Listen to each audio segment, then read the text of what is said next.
Bueno, hola. Yo sí escuché. Sí, pero es que estaba checando la transmisión. Ok. ¿Ya?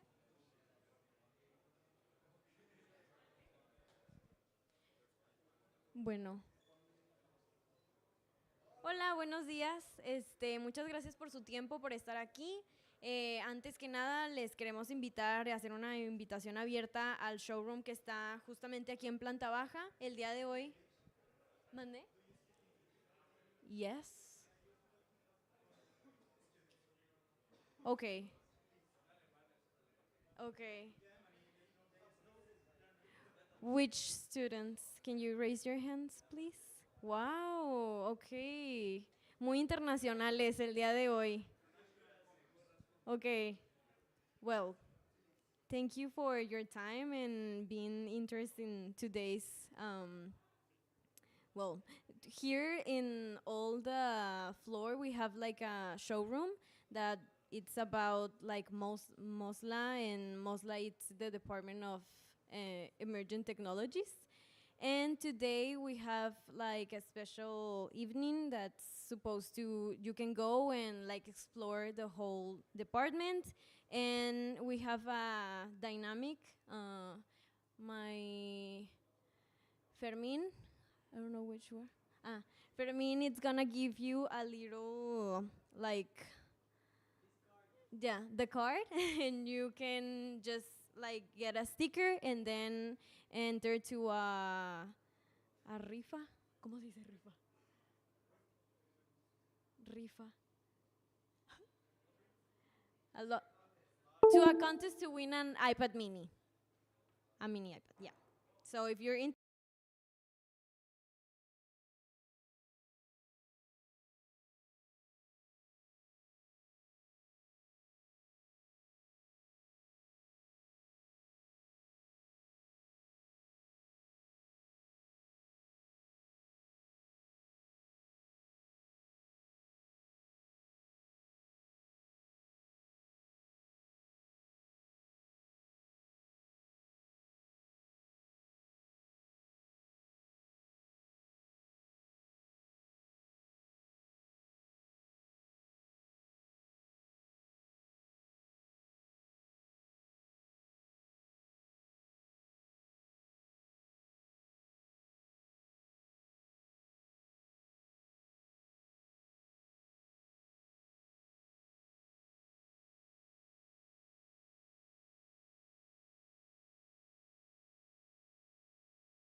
specific example for Latinos users or Latino audience members. What happens if you hear your mom doing clapping the fingers real quick? What does it mean? What does it mean if your mom snaps her fingers really fast? Can someone say?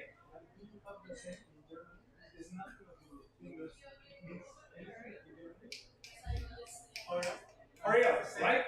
So it's not that common. You have to be really angry at someone maybe to go like quickly, right? Okay, exactly.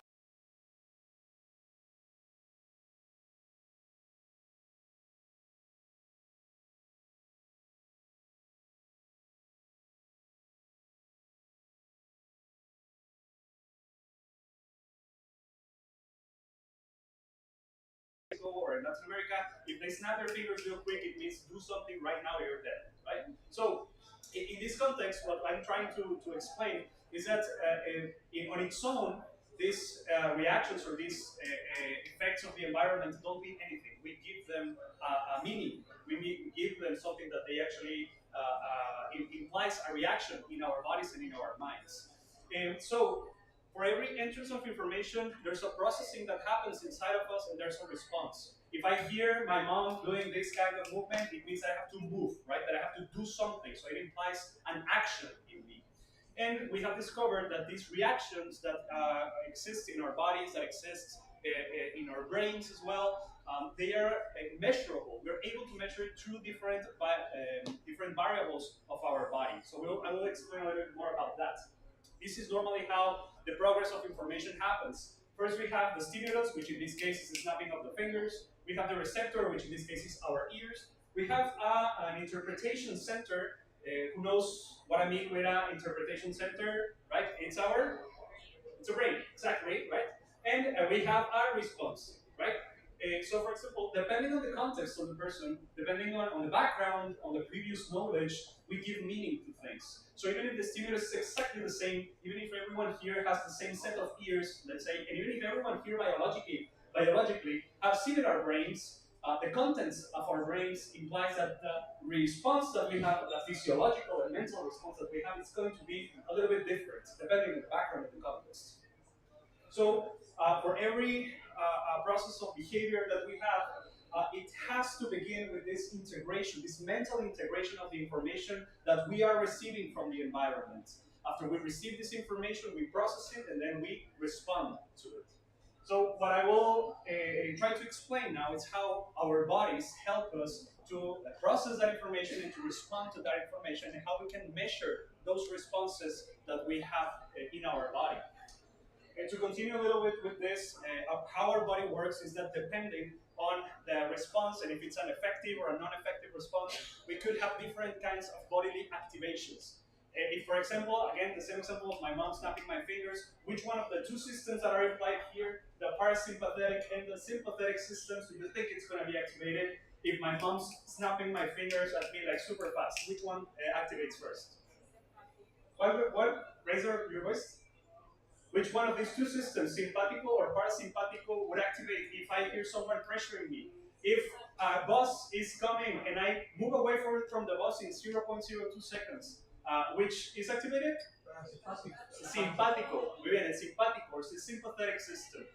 This system implies the bodily activation, a rising of the heart rate, of increased sweat response in our bodies. It means also that our brain waves become really accelerated. It means that we have to activate our bodies and react. The opposite effect that we might have from this is the parasympathetic system. This second system, it's working in a constant balance with our sympathetic system, so if one is activated, the other becomes deactivated. The parasympathetic system is basically what we call here in Mexico el mal del puerco. If anyone here has eaten a lot, and after they've eaten a lot, they want to head to sleep immediately, their parasympathetic system is activated. So when the parasympathetic system is activated, it means that we cannot start running, start jumping, because what will happen, we'll get sick, right? We will feel bad physically. Why are we told that we cannot enter into the pool right after we've eaten? Because which one of these systems is activated after we've eaten? The parasympathetic system. So the sympathetic system, the one that will help me be able to swim properly, cannot activate because right now the one that is working the most will be the parasympathetic system or the to make it simpler, we have the parasympathetic or the rest and digest system, or we will have the sympathetic system, which is called the fight or flight. We've heard that sound a lot, right? That phrase, the fight or flight response, that's the sympathetic system.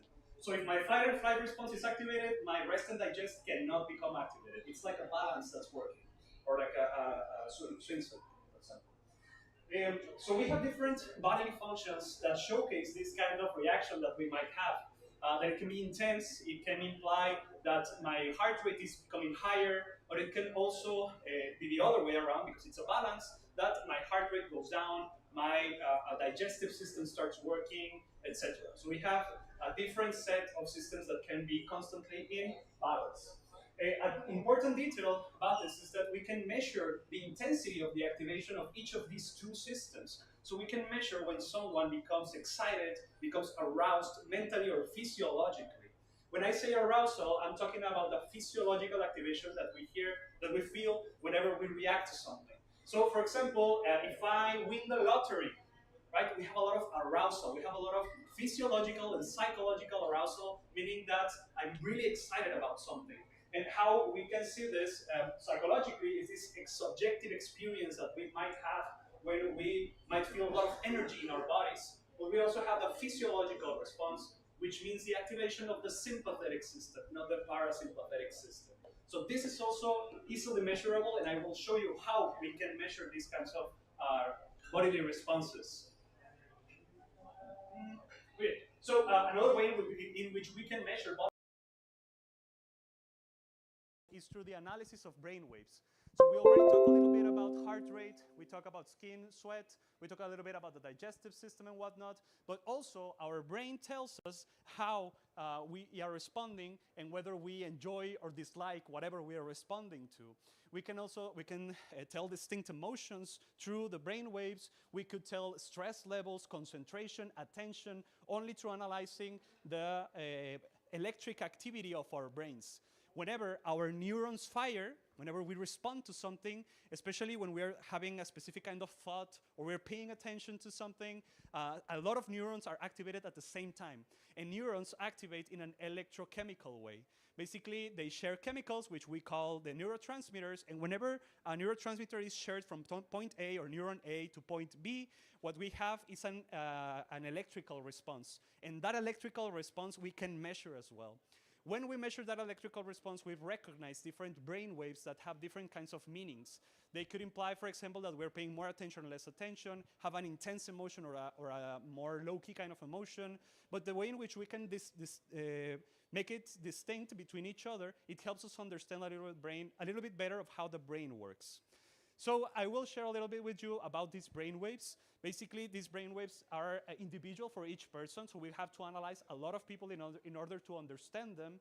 And a really important detail is that when we do an electroencephalography analysis, or EEG analysis, which is what this is called, we basically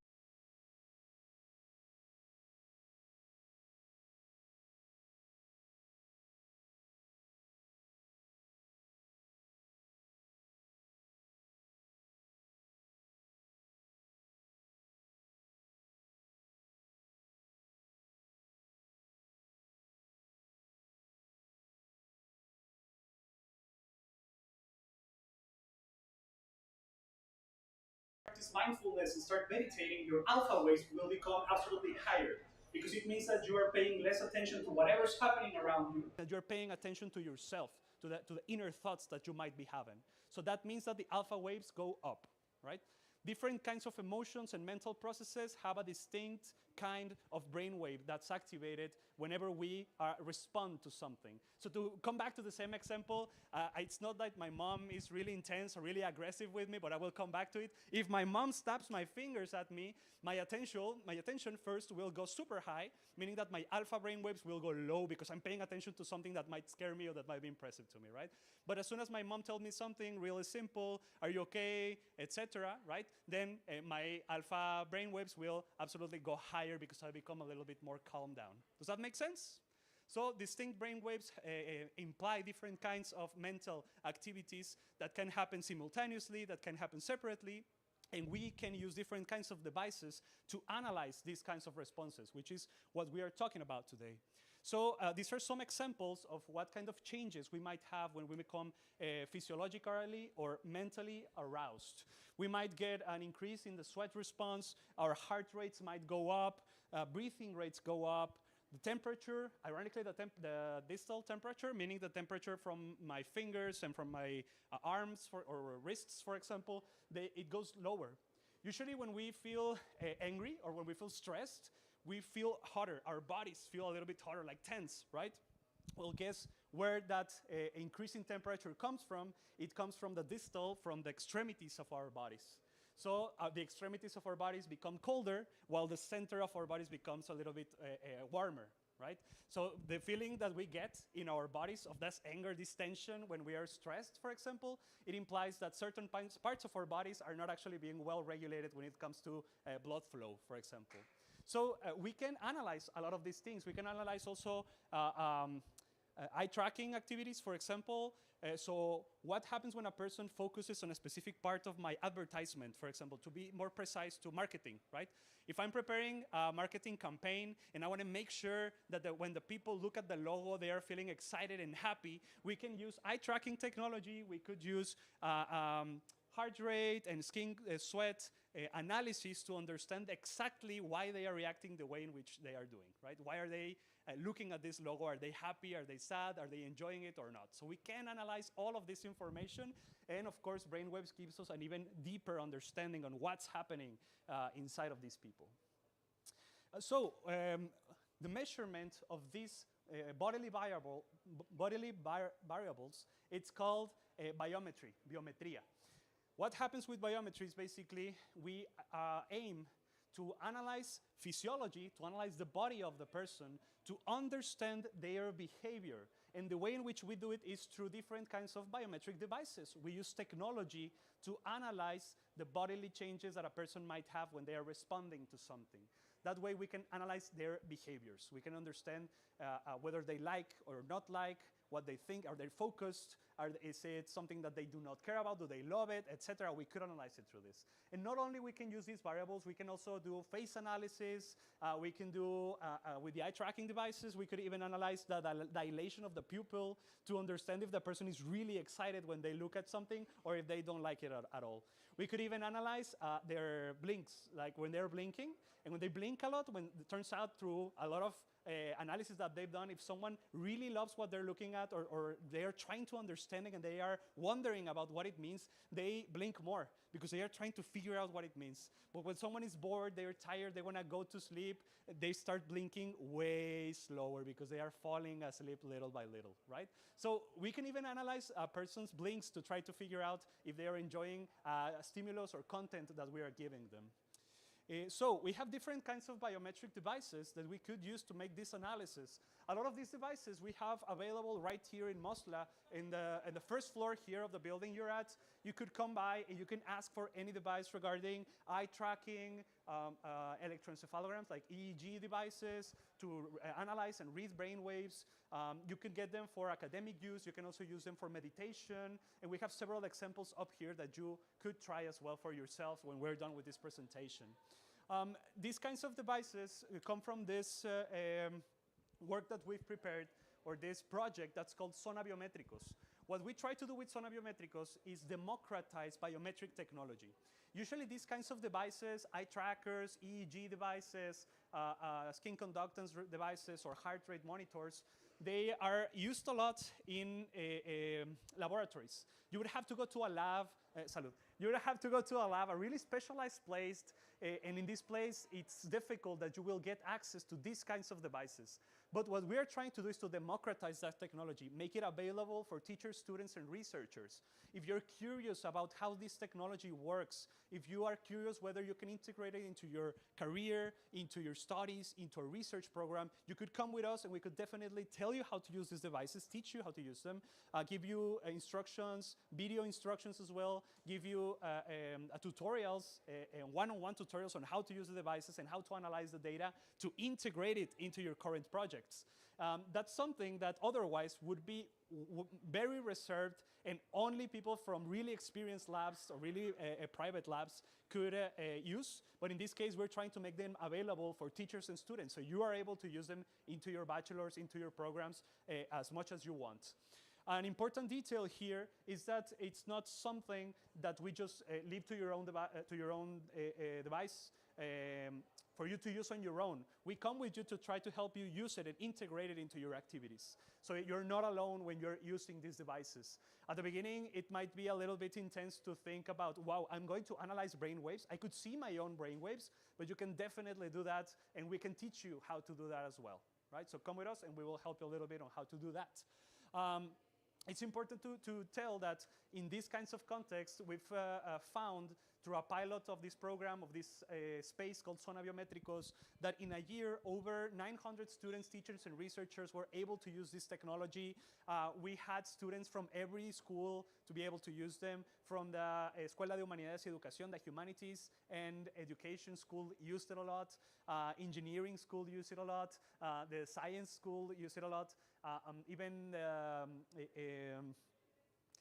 a business school also has done several projects using these kinds of technologies. So it's really important to know that it's available for you, and we are able to help you integrate it. If you're a teacher, we're able to help you integrate it into your class. And if you're a student, you can also come by and use these devices as you see fit. Also, we figured that through analysis that over 240 classes or courses could be benefited with this technology. We analyze how relevant it is for their different areas, how easy it is to integrate it, and we've analyzed that you could use it in over 240 courses. Also, something that's important is that the level of intervention that you want to make or you want to have with these devices could be really varied. Some people just want to have the plug and play device. I plug it in, put it on the body of the person, and I get immediate data. And that's great, but some other people want to do their own developments. So maybe there's someone from engineering that wants to create a prosthetic hand that moves just with brainwaves. And you would think, wow, that's crazy. Maybe only someone from that specific bachelor, maybe in biomedical engineering or robotics, can do something like a prosthetic hand. Well, I have news for you. A person that was in high school, before they entered their bachelor, they had already started practicing with this, and they created a prosthetic hand that uses brainwaves to open up and to close down. They 3D printed it, they connected it with Arduino, and they won a national prize and also an international prize with this. And it's before they entered their bachelor. So it's never too late to start learning with this technology and to start integrating into your own careers and bachelors. So to continue a little bit with this, there's several uses that we've found with this technology. Of course, we have the disciplinary use. When I talk about disciplinary use, I mean that, for example, for each of your bachelors, you could use this technology because currently the term you might have heard, neuroeducación, neuromarketing, neuroengineering, there's always this prefix of neuro that's being added to everything right now. It's like the thing that's la moda right now. It's what's fashionable right now. So you can actually make that integration, but you have to do it in a professional way, and you have to do it having the proper tutoring on how to make it so that your careers can be neuro, have the prefix of neuro before whatever you're doing. So we found that it's really important for students to start developing the skills on how to use these devices from an early stage. What we mean by this is that before you graduate, you should be able to understand how some of these devices work. If you're focusing, for example, on business and trying to figure out how people make decisions, if you understand how the brain of the person works before they make a decision, then whatever decision you make will be better informed. So that's something that you have to be aware of. You can analyze someone before they make a critical decision, a business decision, and you could use these kinds of devices so you can make better decisions, and so the person that you're working with, well, at least you know how they think a little bit deeper than even sometimes how they do. So the whole thing of this is that if you leave it on the side, if you don't recognize this as something relevant to your area, you will be left behind. You will not be the tip of the spear when it comes to knowledge, when it comes to new developments in whatever field you're at. So you have to understand where that prefix of neuro comes from, and these devices will help you to do that. Another important thing is that we also recognize the usefulness of these devices when it comes to learning science. if a teacher wants to know whether their developments, their academic innovation works, they could use these devices to analyze how their students behave when they are in an academic activity. So for example, me as a teacher, I'm designing a new course and I want to make sure that my students are concentrated, that they look at the right places in the screen. We could use eye tracking devices, we could use EEG devices to figure out where the students are looking at a certain point and what they think, what's happening in their brains when they are using that kind of platform. Just to give a little example, right? Also, as a teacher, we can make different kinds of research regarding, for example, what is the effect of stress when a student is taking an exam or making an activity, right? So we could also be informed on how this works. And right now, there's a lot of initiatives that are looking to understand how learning can be enhanced with the use of biometry. So to continue a little bit more on this, the different kinds of disciplinary use that we've found is really important. We've found that demonstrating concepts with these devices makes it so the students they are more clear when it comes to abstract concepts. For example, imagine a psychology student that they are talking constantly about stress and about the mind and about how memories work, for example. Well, now they can have something more concrete that they can look at and they can say, hey, physiologically, you're feeling more relaxed, or your brain processes are, let's say, clearer whenever you're thinking of something or making a decision. So what we're trying to do is to make it so these demonstrations make that knowledge deeper in the student. They can see the differences when it comes to therapeutic approaches, for example, when it comes to psychology students. The marketing students now can make their classes into neuromarketing when they integrate these kinds of devices. The biomedical engineers can, for example, understand better what's happening in the brain of the people that they're trying to help. So these demonstrations are very useful when it comes to land concepts that are otherwise really abstract. Also, we are able to come with you to help you use these devices. We can come with the teachers to help them integrate the devices into their courses. So whatever the students learn are backed by a biological variable and that the science behind it is more sound. There are several uses that we've found in basically all of the different schools that we have. We've found that for business, right now, neuroeconomy is something that's critical for business students to understand. How the brain processes information before someone makes a decision is crucial for business students to understand.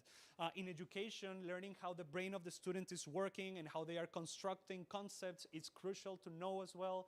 The stress processes, implied attention and concentration processes could also be analyzed using these technologies.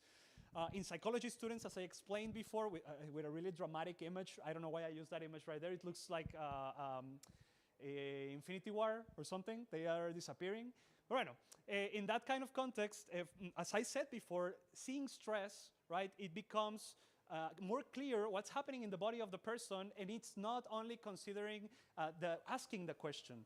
If for example, I have a school activity, I'm a psychology student, I bring my friend over and I ask them, hey, did my therapy work with you? Did my process work with you? They will say, of course it worked, right? But this way we can actually see biologically if the therapeutic approach that I was doing in this project with my friend if it actually had an impact in their bodies, not only what they're saying. So it becomes deeper for them to understand this. In marketing, as I explained before, we can use eye tracking, we can use EEGs. In biomedical engineering, we can create prosthetic arms that are actually moved by these bodily variables. And even in architecture, right now there's this concept of neuroarchitecture which tries to understand how the mind of the person responds when they are in a new physical environment that they have just been designed. Are the shapes of the things that are around me have an impact on my mind? Well, this new branch of architecture called neuroarchitecture tries to figure that out using these devices. These are some of the projects that resulted after the pilot of the project that we've done. On the upper left hand, you have, for example, this analysis that we've done, and that you can see it after we're done. I will show you where you can experience some of these technologies, but you can see a little bit more detail about it. But we had students from a concentración that focuses on creating digital experiences for online users, and they were trying to figure out through eye tracking if the new web page that this socio formador had designed, if it actually worked or if it didn't work when it came to analyzing different parts of the image or the web page. And turns out that it did not work. The development that the brand had paid a lot of money to create a nice web page. Turns out that a lot of people did not really see what was on the web page. They only look at the bright images, but they did not look at the product. They did not look at what they were selling. So it was really good feedback for the socio formador to be able to understand what was wrong with, their web page. And that's a skill that these students learn that they can take when they graduate. And when they enter a company, they can even say that they did some practices related to neuro marketing, for example.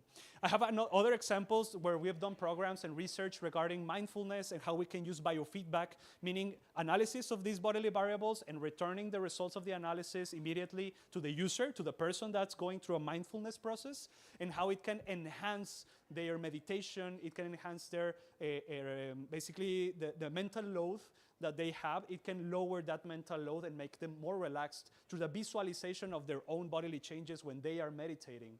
We've also done projects. This is the prosthetic hand that I was telling you about. The prosthetic hand won an award, national award in science, and then an international award in science in Africa.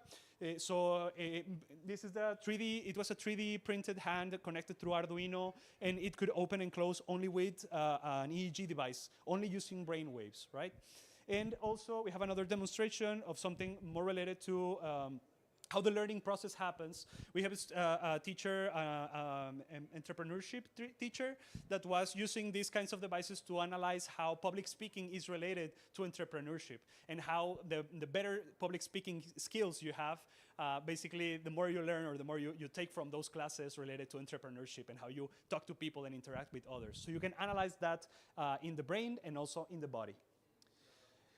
Bueno, this is the example that I was going to show you. Basically, what we have here is the project that the marketing students that were designing web page and how the results were. So the socio formador was Devlin, which is a brand of glasses. And what we can see here, for example, is the kind of setup that they had. What they were focusing on, now that I see the image, is the button for fixing an appointment, which is in the upper left, right? What are we thinking? The people that were looking at this web page for the first time, do you think they noticed the button? Yay or nay? Okay, your analysis is pretty accurate. Let's see what happened. We'll see in the next image. So this image was presented for 3 to 4 seconds to 30 random users. They came into the lab, they looked through with the eye tracker, and this was the first stimulus that they got, right? So let's see what happens with the analysis that they made. What we're seeing here, let's hope it's continuous. Yeah, what we're seeing here is how different people, 30 different people, explored this image. So where are their eyes focused on? They see the glasses, they see the name of the company, which is on the top, center top. They saw the name of the new brand of glasses that they had. They saw the price as well, but only 1 or 2 people actually looked at the agendar una cita or the make an appointment button, which is on the upper left. So your analysis was correct. These developers and this company spent a bunch of money creating this web page, and turns out that nobody really noticed their button. But now they had the backing of 30 people that explored the web page for the first time, and it was confirmed to them that this was not a well-done design, that they needed to change something to make it so the book an appointment button is more clear for everyone. So that kind of feedback goes to a professional level that otherwise the company would have to pay a bunch of money to be able to make, but our students, before they even graduate, are already making these kinds of analysis. So you're able to also make these kinds of analysis for yourself. You just need to come over and join us, right? We're here on the first floor of Rectoria. We can help you use these devices. We can teach you how to use them. We can lend them to you even. As long as it's something related to an academic process, we're happy to help you create these kinds of projects that go deeper. Originally, these students were only going to ask an evaluation, a psychometric test to the users. They were going to ask them, did you see the button or not? And if they ask their friends, they will say, yes, of course I looked at it. But in reality, we have the data. We know that these people did not notice the button, so the level of analysis is way deeper than something that you would just say with a psychometric test. So these are some of the benefits that we've found. The accessibility of devices is increased for you guys. They are all in one location, which any student from any bachelor can try for themselves. It makes you be at the tipping point of your fields, regardless of which fields you're on. We help you. You have accompaniment, you have tutoring. We can help you on how to use and how to integrate these devices, teach you how to use them. It helps with interdisciplinary approach to things. So you go further than just being a student from your area. You can also integrate information from different fields. That's why I said the prefix neuro, right? You're adding something extra that before was not necessarily there, and you're giving it that plus. It also contributes to innovation in education, because we can figure out how the body works when it comes to learning. And we try to keep it ethical at all points, meaning that we also teach you how to properly obtain biometric data in an ethical way. Right now, something that's really important is that we keep safe our biometric data and that it doesn't reach companies, because it already does, right? To give an example, when we are the algorithm and when we're looking at our phones, basically we are giving a little bit of information of how much we pay attention to something. So even if it's not necessarily biometric data, it's already really important information about what's relevant to us. In that way, we teach the algorithm to give us more information related to whatever we were looking at a minute ago, right? So imagine if we also use these kinds of information, the level of depth to which we could go could be more powerful, even to make a even more intense impact on these kinds of practices. And also we have to keep it really safe, right? We have to acknowledge the dangers that it could have if we just let this information for everyone to use. So we have to use this information in a really ethical way. So the small conclusion that I want to get to is let's start making things. Let's start doing things. Let's start doing activities.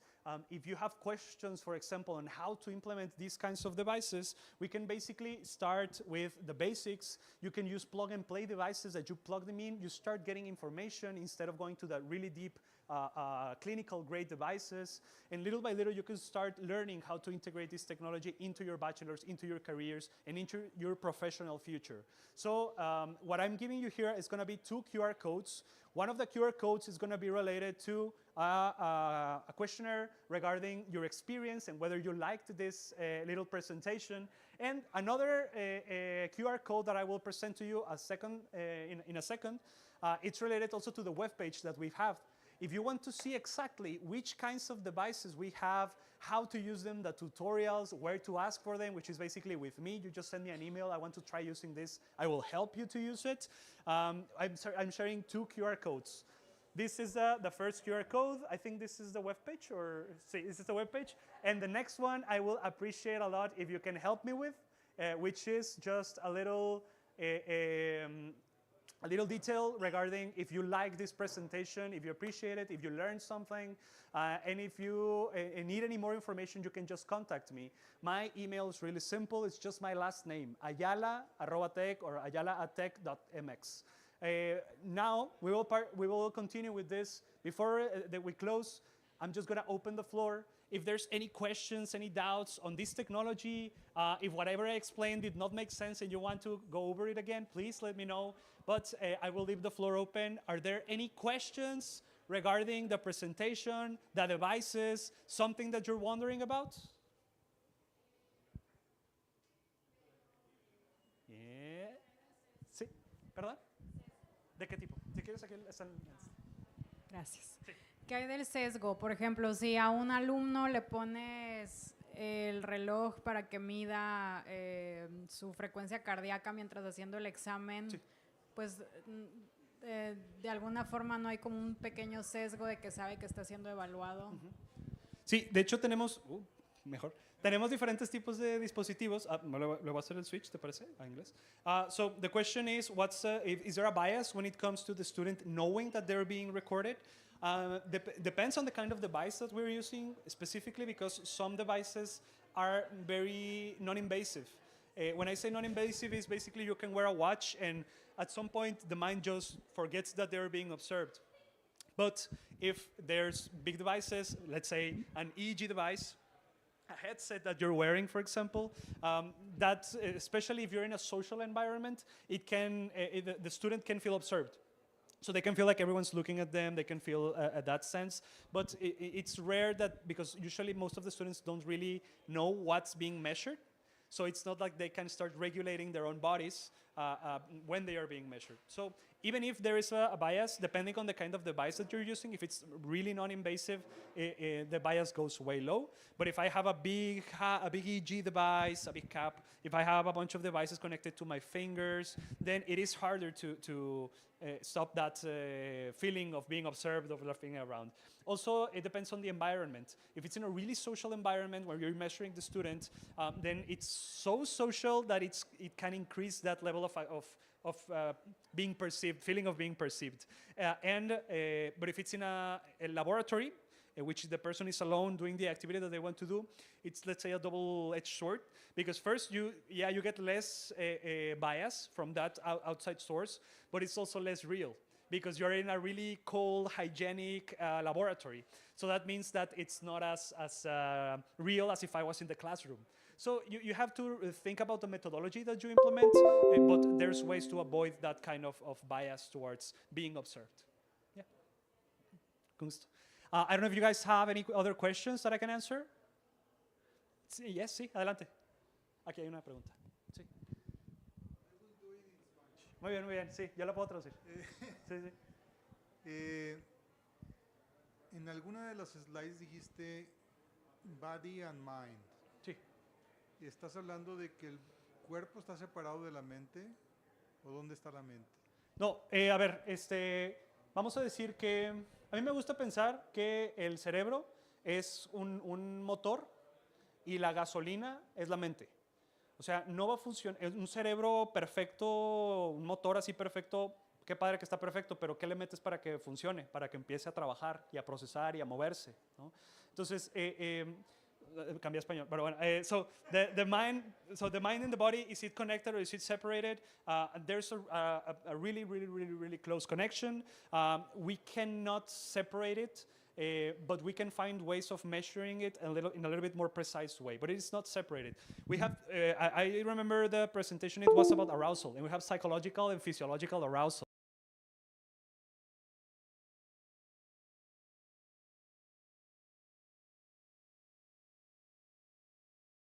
Let's say where the mind is at. Like, is it... ¿está la mente separada del cuerpo? ¿Está cerca? Yo digo que van de la mano, y cualquier actividad que haya en la mente va a tener un reflejo en el cerebro. No se puede decir que no. Every mental process that we have, mental, like mind process that we have, has a neuronal correlate, has a neuronal basis, especially if we are observing it, thinking about it, processing it. It's a group of neurons focusing on that. And not only one, several groups of neurons happening at the same time and feeding each other positive or negative feedback regarding that thought. So it's really difficult to separate body and mind.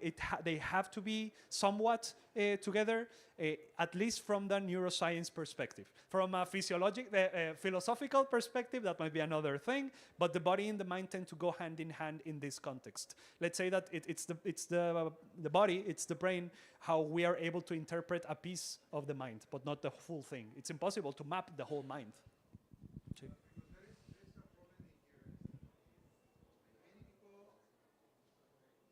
About the energetic body. Mm-hmm. And instead, for example, when you are perceiving things, which place you perceive first? Mm-hmm. In your energetic body or in your physiological body? Mm-hmm. You know what I mean? Yeah. So when it comes to understanding the energetic part of it, let's say there's been a lot of studies, even with monks, that dedicate their whole lives to meditating and to understanding the mind.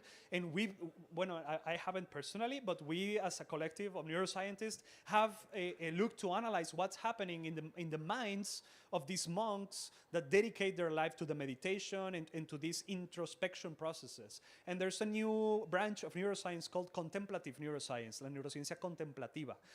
And what that aims to understand, it's exactly this process of this inner aspect of what's happening behind the forefront. The forefront meaning the body, there's something behind, which we could say that it's the mind, or it's that energetic aspect, right? But it's always linked.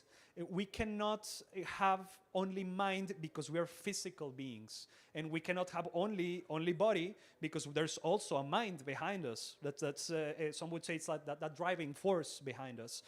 So in that sense, there are two parts, but since we use the physiological body to reach that mind or that other part, then there must be a neuronal correlate. There must be something that we could read as of now. For example, there might be some technologies in the future that will help us understand a little bit deeper on what's happening in the mind. But as of now, we can probably only read the body. We can probably read only the electrical part. We can read which parts of the brain have more or less blood, meaning that they are activated when we go through a mental process. But that does not necessarily mean that we are reading the mind. We're reading the body and how that's related to the mind. So it is two things, but there are some studies that are aiming to join those two aspects of body and mind. But let's say that it's still an ongoing thing. And if it's, I'm glad that it's ongoing because it means that there's a lot of exploring to do. There's a lot of research to be done. And the more activities we do regarding neuroscience, regarding understanding this part of the brain, that's the motor, the easier we're going to get to analyze what's actually the oil, what's actually the gasoline that we put into it. Because what's the gasoline, right? What's the mind? It's a great question to still be fully answered. So I think that's what I would go with. Yes, of course. And thank you for the question. It was a really interesting question. Thank you. ¿Habría otra pregunta? Any other question? Open for the peeps on the back. ¿Todo bien? All right. So I will thank you very much for participating in this session. Really interesting questions as well. I appreciate it. And there's a lot to discover. There's a lot to do. Please come forward. Come to me with questions and with innovations and with projects and things that you want to do. And I will be very happy to help you in this process. At Mostla, we're here on the first floor of Rectoría. The name of the space is Zona Biométricos, and what we try to do is make these devices reachable to you and easier to use. So thank you very much for participating. I will now be done. Thank you.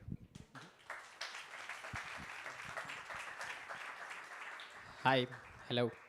I just want to make 3 announcements. The first one is that at the beginning of the talk, Muriel told you about this card. This card is for you to participate in a contest or in a rifa, in a raffle of an iPad mini. If you want to participate, I'm just going to pass you the cards, and you just have to do the activities. They are upstairs. We have activities of biometry, of artificial intelligence, and you can explore the whole area. And in every activity, they are going to give you this sticker in order to you to fill the card, and you just put your name and all those things, and you can give the card to me. And the other one is that also there is we're recording testimonies of what are you thinking of Mosla Day and of the conferences. You can, if you want to, you can record your own testimony. You can ask me, and I will lead you there. And the third one, we have another talk right now with professors. That one is going to be in Spanish. And that's all. I hope you have enjoyed this talk with Andres. Thank you, Andres. And if you want a card, you just tell me, and I'll go and give you the card. Thank you.